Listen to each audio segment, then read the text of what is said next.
Welcome to Ladies Talk Show. This is your host, Leah Richheimer. We are in a deep dive and we are taking Q&As and we dive deep very quickly. Okay, what you got, Deb? Okay, Sarah's asking, I listen to your show, so I know about being a receiver. My question is, what happens when I feel like I am being a good receiver, but my husband still doesn't bring in any parnasa? Am I not being a good enough receiver? What can I do? Yeah, the issue of it's a good question, but being a receiver doesn't mean all of a sudden dollar bills start flowing in, although they might. We have actually a couple of sources that say, when the wife receives or the husband, Pardasa comes in. So, we don't. It's not like a one-on-one of this is a b'tuchen and amuna thing. It's not like one-on-one like if you do an avera, Hashem sends a lightning bolt down, or if you do a mitzvah, Hashem's gives you bracha immediately. There's pacing, there's timing. Hashem has his own rationale of how he does and when he does and all that kind of thing. So, you're planting for sure the right seeds to bring as much parnasa in as possible. I do have a really good show. Go look up Ladies Talk Show, www.ladiestalkshow.com, and type in the search bar under the shows, how to make your husband rich, so that'll give you some more tips there. But the issue is that what the question you're asking is, how does a person, if you're a receiver now, when a woman becomes a receiver into her whole life, we're taught to be powerful givers, and we're the ones, and we're the center of we can be everything. We're the super women and whatever. So when a woman starts becoming a receiver, she doesn't even really know how to do it.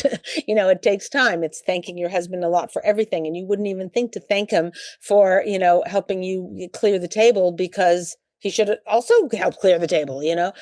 But on the other hand, we know from our sources that, when a woman has the achrayas to take, to do everything in the home, and then she thanks him for it, it's a little hard for her, because we should be equal partners or whatever, because the equality marriage has taken over the world and taken over our brains and taken over, our whole understanding of what a marriage should be.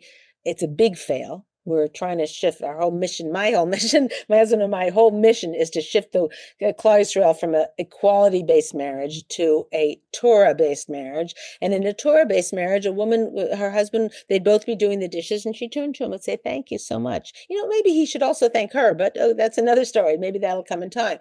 But the more a woman thanks her husband and receives all the gifts and all the things he does, even if he should do them or whatever, the more he'll give. And that is a process that takes weeks and months and years to be more and more of a receiver. So I'm not sure, you understand the concept of receiving, but I'm not sure that you understand that it's integrated into every fiber of your being. That takes time and effort, and so it could just be a matter of time before the parnasa comes in, or it could be Hashem said, right now you're not being having parnasa is what you need, but I'm going to, instead of your son who had knee issues, and he couldn't play sports because of his knee hurts and whatever, I'm going to make that disappear. Like he's going to wake up one day and he doesn't have knee issues anymore, and Hashem will bring bracha in your home for following the Masorah of receiving from your husband, but maybe not in the way that you think. And I just heard a story a couple of days ago where one of my students said that early on in their marriage, her husband made an investment and lost the down payment on their house. You hear that? I mean, and she said, at the time, she said, I didn't know where to put myself, but I realized any anger or resentment I showed him would not bring the money back. There was nothing I could do to bring the money back. So I wanted to have a good attitude about it. And she said, and because he lost the down payment for our house, which we were saving for the town next door, we ended up living in an apartment in the town we already were in. And now, looking back 20 years later, I realized that all the people who surrounded my kids, who were more down to earth in this place where it was more fancy, it was more upscale, it was more like the, chic, hip, great place to live or whatever. We ended up living in the less town and the whatever. My kids grew up so much more wholesome, I think, than they would have grown up there, because my sister grew up, her kids there, and their meatos aren't the best. I'm not saying money's bad. We all want money, and I bless everybody here who's listening with more and more and more and more parnasa. Okay, no, I'm not saying that, but what I am saying, Hashem has a plan. He's got a, he knows what he's doing. You can depend on it. You can count on it. And if your husband, if your parnasa isn't coming in right now, okay, so daven, and you can do your hishtadlis, and you can receive more and more from your husband, but you can be guaranteed of one thing. It may not look like how your life may not look like how you are hoping or wishing or trying to make it look, but you can be guaranteed of one thing, which is that your work for Shalom Bayis and that receiving from your husband is bringing more and more bracha into your home. And sometimes you can't even see it. Like, let's say you were supposed to, your car was supposed to die and you're supposed to have an $800 transmission. Is that something? I don't know. If it broke, it was supposed to break and you were supposed to get a new one and whatever. And because you did this receiving, worked hard on it, Hashem made your car work. So you didn't see that, but it was definitely bracha. And you can guarantee, you can take to the bank that bracha is coming into your life because of it. Beautiful question. Thank you for asking it. For those of you, you send a question to info@ladiestalkshow.com and I will answer it. Okay, go ahead. Next question. Okay. Orit's asking, my husband acts silly, says outrageous things, makes fun of people, and uses inappropriate humor because he gets attention for it. He also likes to dress a bit outrageous for our circles.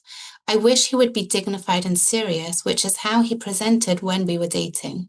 I did not know this side of him before we got married. Please help. Mm-hmm. So my question for you is, I totally hear it, and I sympathize. Like, oh, your expectations were thwarted for sure. I hear, but making fun of people, that's very different than dressing in a certain way that's not in your circles. My question would be, have you talked to your husband about this? And you'd have to be very careful about talking to your husband about it because he could get very defensive, or it could hurt his feelings, or it could make him feel badly, or it could make him feel like judged by you. But on the same token, I'm thinking this through because if your husband, he presented in a certain way and then changed, there is there's some halachas. I'm not a Rav, so you have to ask your own shaila, but there is a halacha that, if you were deceived in a certain way, there's certain ramifications. He'd have to revert back to how he dressed when you were dating him. So that might be the answer that a Rav would give you. I don't know. You need to ask that, Shiva. But from a perspective of you growing yourself, and how can you be the best wife to this man that God gave you?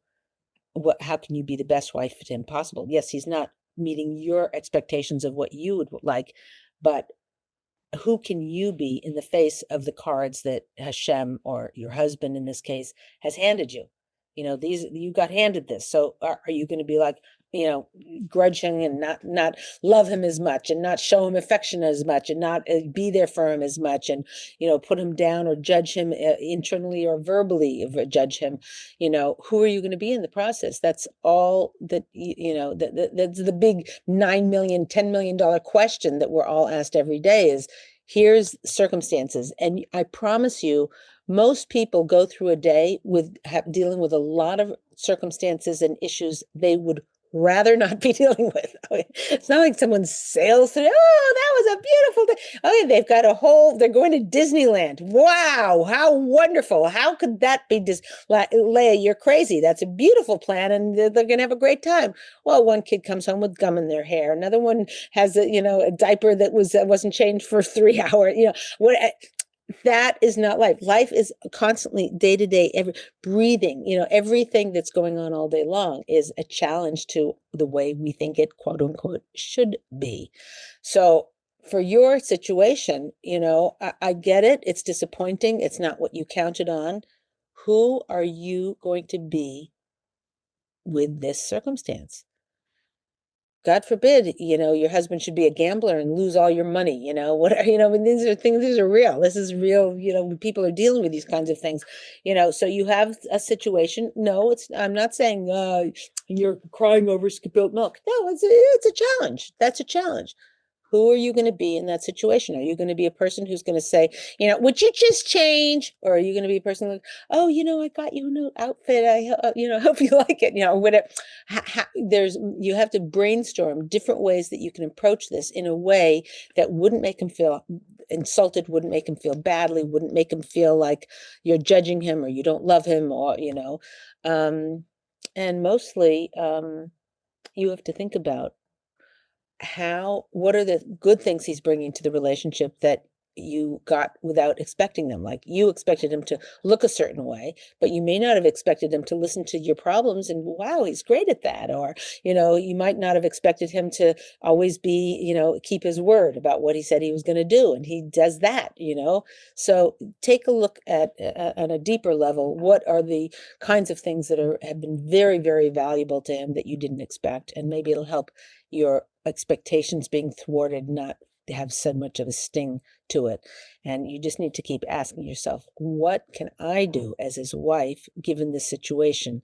And this is about his clothes. And in terms of him putting other people down because he gets a lot of attention for it, if there's a way you can figure out, because you know him better than anybody, if there's a way you could figure out how he can get attention for doing other things like that. I'm just using from the example you hear about parenting, where if a kid is getting negative attention, he'll just keep doing it all day long. But if you say, you are the best artist, here, I got you a new paint set and a new paper and whatever, draw the, oh, wow, look at the, hey, everybody, look at his picture, like that. And you're giving him all this attention for being a great artist.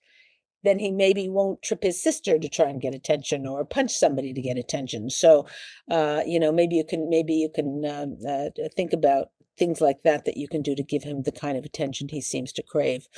Other than that, I think you doing some introspection of your, and this is the last point I want to make here, but it's quite crucial, is that in today's world, people care more about their, what other people think of them than they do about what their own spouse thinks of them. It's kind of like, their more attention is focused on an Instagram picture or a, social media post or whatever, or, saying, oh, to your sister-in-law, we're going to this program, we're going on vacation here. It's more like how things appear to others than it is, people are caring and pouring more attention and energy into that than they are into making sure that their husband feels safe, secure, loved unconditionally, taken care of, coddled, cherished, valued. All of those things have just been thrown out the door while we're making sure our image is perfectly coiffed. So anything you can do for yourself that lessens the outside, how it looks to other people, his dress especially, I'm talking about, but all his behavior, rather than focusing on how it looks to other people. Ask yourself the question, is my husband happy right now? Is he feel safe in my presence? Does he feel, am I making the best home for him I possibly can? Am I being the best wife for him I possibly can? And that shift in focus will hopefully jettison the whole thing for a better way. Okay, Hashem should bench you. Thank you. Okay, Deb, what you go? Wow, you gave us so much to think about. Yeah, Beautiful. it's Hashem, Baruch Hashem. Okay, Hannah Rivka's asking, my husband has recently discovered that he's troubled by aspects of his relationship with his parents. He won't go to therapy. As his wife, what can I do for him and how can I support him? Just ask him, does he need to talk? Do you want to talk it out? And if he said, no, I'm fine, say, let's set aside a time. After Shabbos lunch, let's go, you and I go for a walk. We'll get the older kid to watch the younger kids or whatever. I'll get that babysitter Sunday morning when the kids go off to school, or Monday morning, the kids go off to school, whatever, go be late for work. I don't know, whatever, I'm making up, but you find a time and say, let's just hash it out because I want to be there for you. He may or may not need therapy. I mean, therapy is fantastic, and it can usually, if you get a good therapist, it can jumpstart. Like, in other words, if you're dealing with it on yourself, it might take you 3 years to process. Whereas if you have a really good therapist, it might take you 3 months.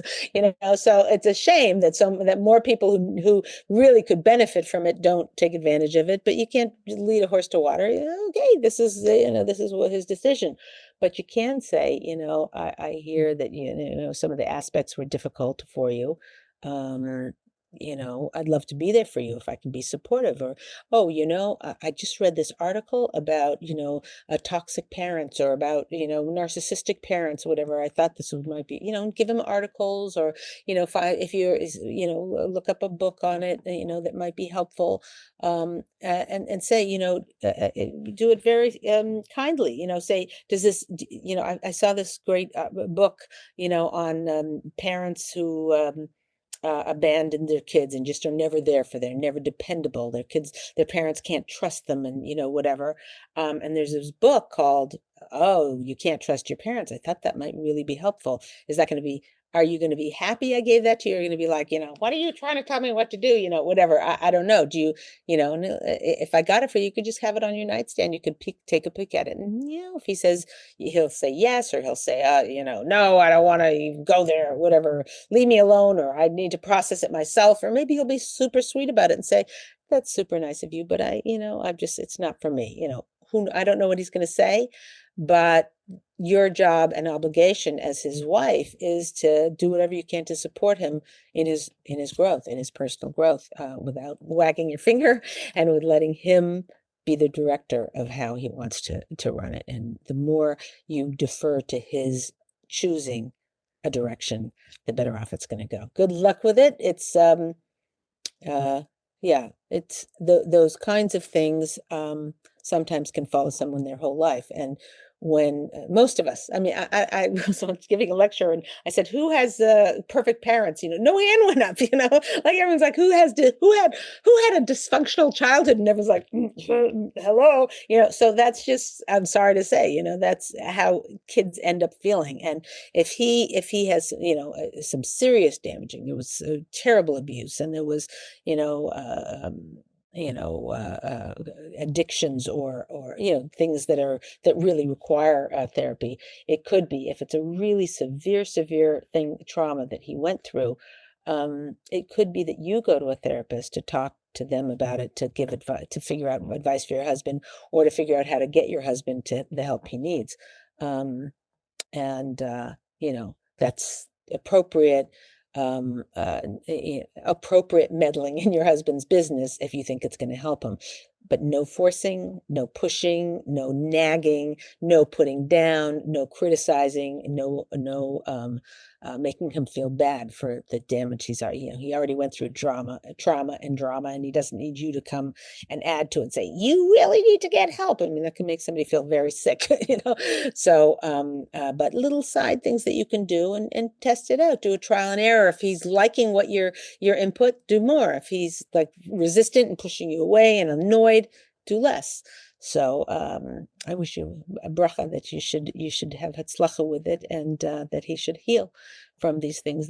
Time does heal things, and with a lot of unconditional love from a wife, it's almost like it doesn't matter what he's gone through, what trauma and drama he's gone through, but he can heal just from a wife's love. So go at it. Okay, very good. Do we have time for another question, Deb? One more. Yeah. One more. Okay, fine. Okay. Mindy's asking, I get on well with my husband, but I don't know what to do when we disagree. For example, we're able to buy a home, and I want to apply for a mortgage, but he won't yet. I want to try for another baby as we're getting older, but he wants to wait until we're more settled and have a house. But this could take a long time. I don't know how to get him to change his mind. Mhm. Okay, very good. This is a much deeper issue, deeper solve than just a light thing. So,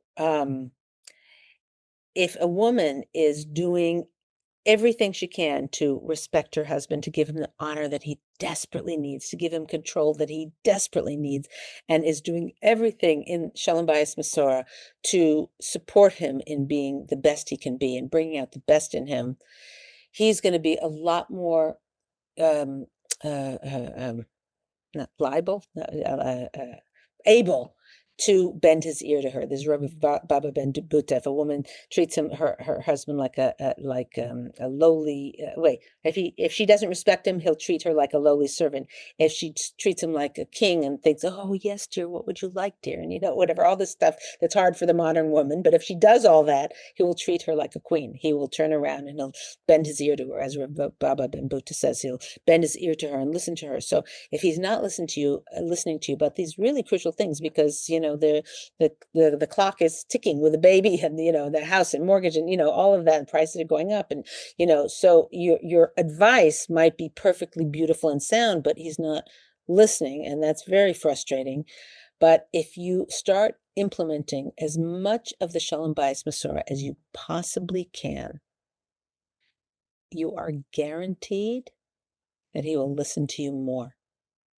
You are guaranteed, if you start honoring him more and respecting him more and shushing the kids if they're interrupting him, and say, don't interrupt Tati, and he comes at the home, and you don't have to every night greet him at the door, but whenever you can, that you do, and you treat him like so respectfully and so up, we have a guarantee he'll bend his ear to you, and then he will listen more on these things. The other thing is that I don't know how you've brought it up to him. There's a whole, in Marriage Secrets, have a whole thing on communication. By the way, for those of you, I'm sure all of you, most of you do know, but I don't make any money when I sell a copy of the book. It all goes donated for Shalom Bayis Masorah education. But anyway, in there, I have a whole thing on communication. And if you were to say to him, I really think we should, I'm right. We really should buy a house now. The mortgage rate's going up, or, listen to the clock's ticking. We need to, and you communicate it to this that way, communicate to him that way, he will get very defensive. Whereas if you were to I'm not sure what we should do, because, I do feel the clock's ticking, and I do hear your thing about being settled, but when I'm with you, I feel settled. Like, I don't care whether we're rich or we're poor, we're living in an apartment, we're living in a house we bought, we're living in a shoe. It doesn't matter. I feel totally settled and ready to bring another baby into this world. In other words, how you approach your husband makes a night and day difference on how he's going to answer you, how he's going to respond to what you say, how he's going, and most people just shoot from the hip, like, well, I said it, and that's how I felt, and I just said it. No, the more you think about it, and the more you plan, and the more you figure it out, and the more you know your husband, and say, if I do it this way, what's going to the ramifications? You know what? I bet this is going to put him on the defensive. Okay, I'm going to scratch that. What if I do it this way? Yeah, he'll listen, but it won't really sink in. Oh, I know. I'll first make him steaks, then I'll and potatoes. Then I'll do that. You plan the whole thing out, it's going to go a whole lot better. So the two pieces of advice I have for you is, number one, do as much of the Masorah as you possibly can. Take on as much as you can. I've got 220 Torah sources here. You can listen to Ladies Talk Show, get you any Torah book on Shalom Bayis. Do more of the Shalom Bayis Masorah. That's going to help all the way over of him listening more to you. He's the captain. You treat him like the captain, and then you're the navigator. And the navigator helps tell where to go, which directions and which choices to make. So if you're not treating him like the captain, then you're the captain. You're trying to be the captain. He won't listen as much as if you're the navigator, which is what Chazal say a wife is for her husband. She's not the captain. Sorry, sorry for those of you hearing it the first time, like, oh, I thought it was again. The husband's the captain and the wife is the navigator, and she has much more influence that way than she ever could by trying to be the captain. So that's the first thing. And then the second thing is to do introspection and learn a little bit more about communication. Do introspection on how to give it over the way your husband can hear it. Okay, that's it. We're out of time. I thank you so much for being here. Each and every one of you. Hashem should bench you with bracha and mazel and Shalom Bayis 220. Slave Returner, the Ladies Talk Show. We'll see you next time.